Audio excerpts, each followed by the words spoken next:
بسم اللہ الرحمن الرحیم۔ تمام سامعین کو روحیل خان کا محبتوں بھرا سلام۔ مشہور مورخ ابن جریر کہتے ہیں کہ میں 1 سال حج کے زمانے میں مکہ مکرمہ میں تھا تو میں نے خراسان سے آئے ہوئے ایک شخص کو یہ اعلان کرتے ہوئے سنا۔ وہ کہہ رہا تھا، اے مکہ کے رہنے والو، اے حج کے لیے دور دراز سے آنے والو، میری ایک تھیلی گم ہو گئی ہے جس میں 1000 دینار تھے۔ جو شخص بھی وہ مجھے واپس کر دے تو اللہ تعالیٰ اسے بہترین جزا دے اور جہنم سے آزادی عطا کرے۔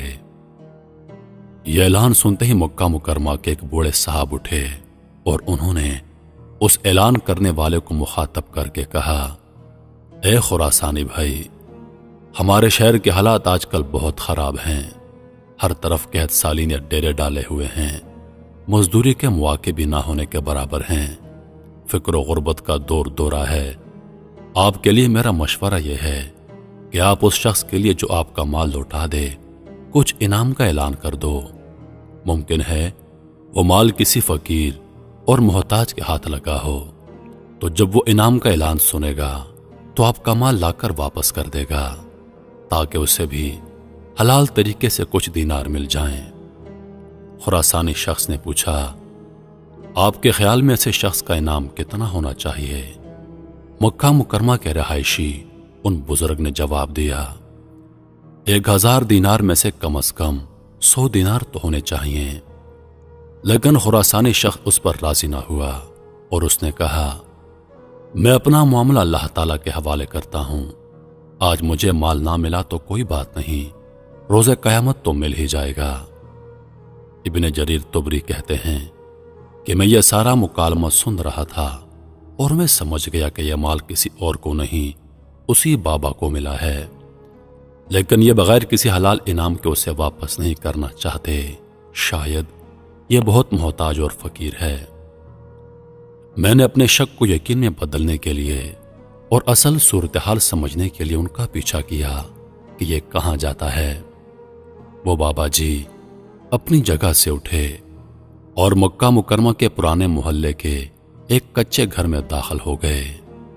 ابن جریر طبری باہر کان لگا کر سن رہے تھے۔ اندر گھر سے آواز آئی۔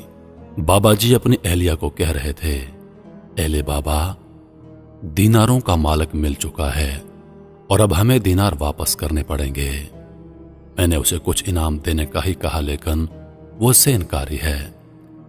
کئی دنوں سے فاقی کی ستائی ہوئی اہلیہ نے جواب دیا، میں 50 سال سے آپ کے ساتھ غربت بھری زندگی بسر کر رہی ہوں لیکن کبھی اپنی زبان پر حرف شکایت نہیں کیا، لیکن اب تو کئی دنوں سے فاقہ ہے، پھر ہم دونوں کی بات نہیں، گھر میں ہماری 4 بیٹیاں، آپ کی 2 بہنیں اور آپ کی والدہ بھی ہیں، انہی کا کچھ خیال کر لو۔ یہ مال جیسا بھی ہے آج اس کو خرچ کر لو، کل کو ممکن ہے کہ اللہ تعالیٰ تمہیں مالدار کر دے تو یہ قرض چکا دینا۔ بابا جی نے اپنی لرزتی ہوئی آواز میں کہا، کیا میں 80 برس کی عمر میں آ کر اب حرام کھانا شروع کر دوں جبکہ میں نے پوری زندگی صبر و شکر میں گزار دی ہے؟ اب تو یوں سمجھو کہ قبر میں میرا پاؤں لٹکائے بیٹھا ہوں، مجھ سے یہ نہیں ہو سکے گا۔ اس پر بیوی بھی خاموش ہو گئی۔ ابن جریر طبری کہتے ہیں، میں یہ سب باتیں سن کر بہت حیران ہوا اور واپس حرم شریف آ گیا۔